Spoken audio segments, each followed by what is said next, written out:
Welcome to the Voices of Young People podcast, brought to you by Springtide Research Institute. In each episode, we hear directly from young people as they respond to our research and share about the issues impacting their lives. As sociologists and researchers, we see a new story unfolding for young people, one that moves beyond traditional institutional boundaries and requires careful attention to the inner and outer lives of emerging generations. At the intersection of being and becoming, it's the Voices of Young People. Wow, yeah, it really makes a difference when people show that they care so deeply. Trying to navigate the adult world at my age, and it's difficult without guides. Hi everybody, welcome to the Voices of Young People podcast. I'm your host, Dr. Josh Packard, the Executive Director of Springtide Research Institute. All during this first season, we're talking about the results from our newest report, Belonging, Reconnecting America's Loneliest Generation, which is available on our website, Amazon, iBooks, basically, I think anywhere that you would normally get books. And we've got Emilie Anding here today, again, one of our fantastic interns, talking with us about some of the key findings from this report. Emilie, why don't you tell us a little bit about yourself? I am a psychology student at Normandale Community College in Bloomington. What else do you want to know? I don't know. What do you do for fun? Because we've already done the intro on the previous episode. Yeah, I love to read and write and draw. And you have animals. I do. I have a bird now, and a cat, and 2 dogs.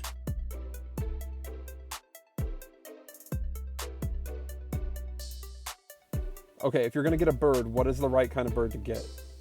Oh gosh, I don't know. How did you end up with a bird? I've wanted a bird for a really long time, and my roommate used to have a cockatiel, so I got a parakeet. One of my friends used to have one as well, and so I was accustomed to taking care of them. So I was like, it's a bird I know. I can probably handle that. I can probably handle that. There you go. Well, my son loves birds. We've got one of these feeders that you can suction cup to the window, but it's clear, so the birds can come right up to the window and like eat the food out of the tray that's like right next. But if you move it, so whenever a bird comes up and lands on it and starts eating, he just starts screaming in the house like, "Nobody move!" Because it'll scare away the bird. That's so cute. Oh my gosh. Yeah. And I'm like, "You're screaming, dude. Like, that's going to scare away the bird." Anyway, we're not here to talk about birds. In this report, one of the really cool things that, at Springtide, we're all about action. So it's not just, we have really great data and good research, sound numbers, and qualitative interviews around a particular phenomenon. But we never wanted to be a research institute that was just about sort of documenting the problem. We always, the sort of mantra that we use inside of Springtide is that it's never okay to just be interesting. We always want to be actionable. And one of the great things that came out of this research project of belonging was not just documenting the lack of belonging among young people, but then also articulating this process that's driven by the data about how to create a sense of belonging. And we call this the noticed, named, known framework. And briefly, if you can get for somebody to feel like they are noticed by someone else, and then that they are really named, that they're understood, that they're missed when they're gone, and then that they are known in the sense that like they become a part of the group, then you really go a long ways towards creating this sense of belonging. And so I was hoping today, Emilie, that maybe you could just share some experiences of like places where you felt a strong sense of belonging and how that sort of shows up in this notice, name, known framework for you.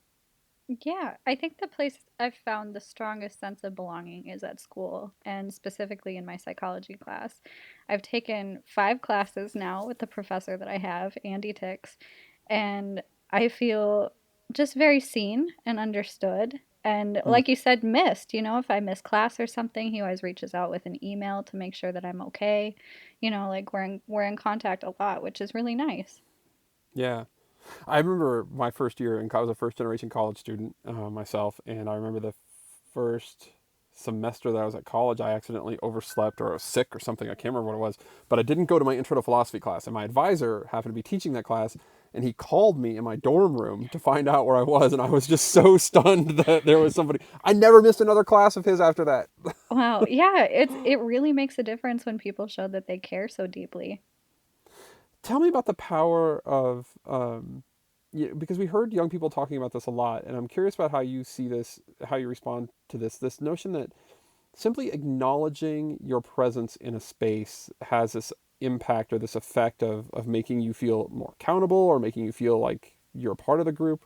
But and it wasn't, we kept hearing from young people that it wasn't necessarily anything major. It wasn't like, a celebration when they walked in the room or anything.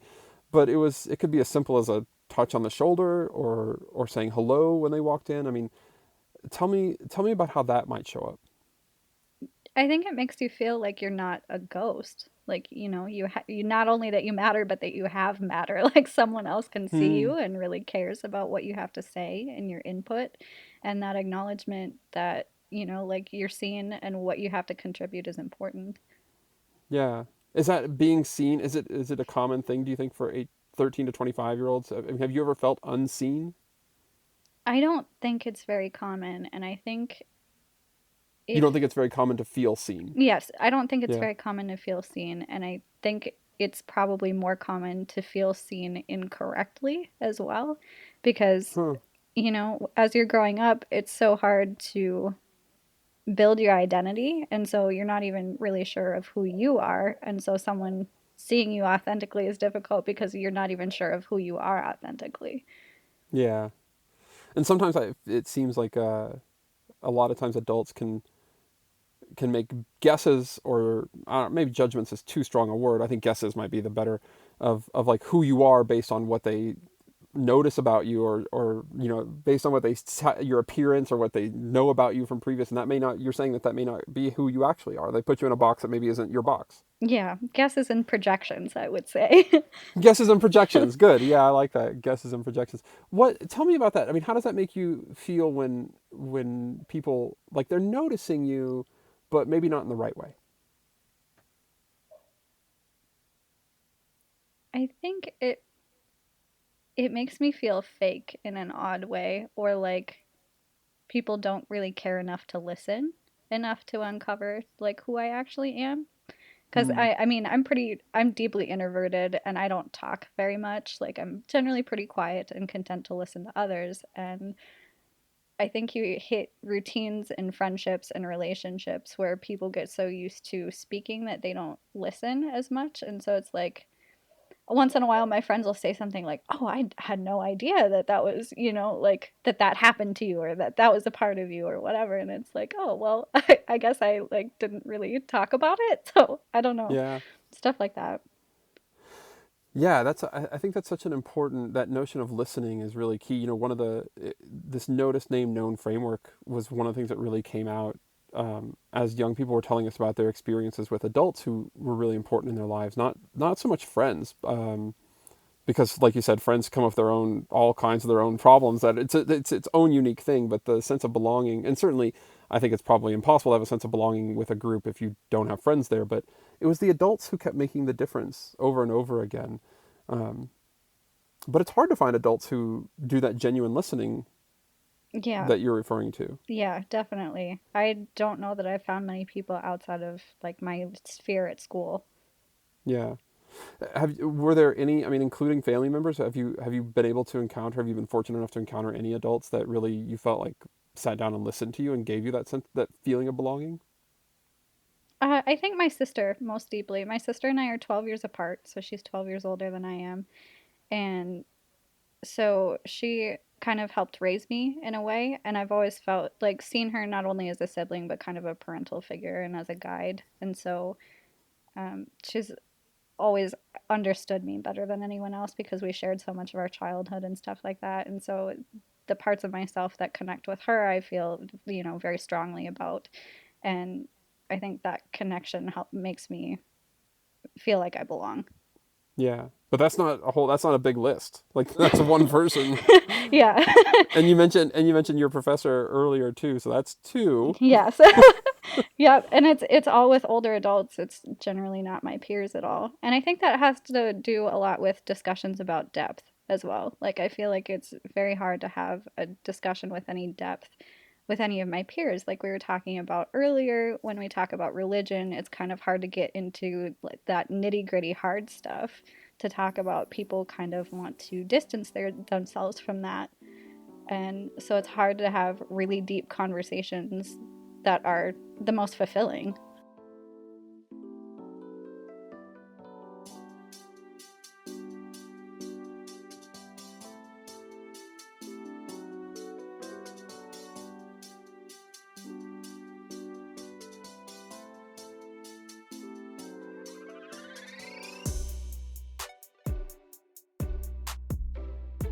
Yeah, and I mean the research.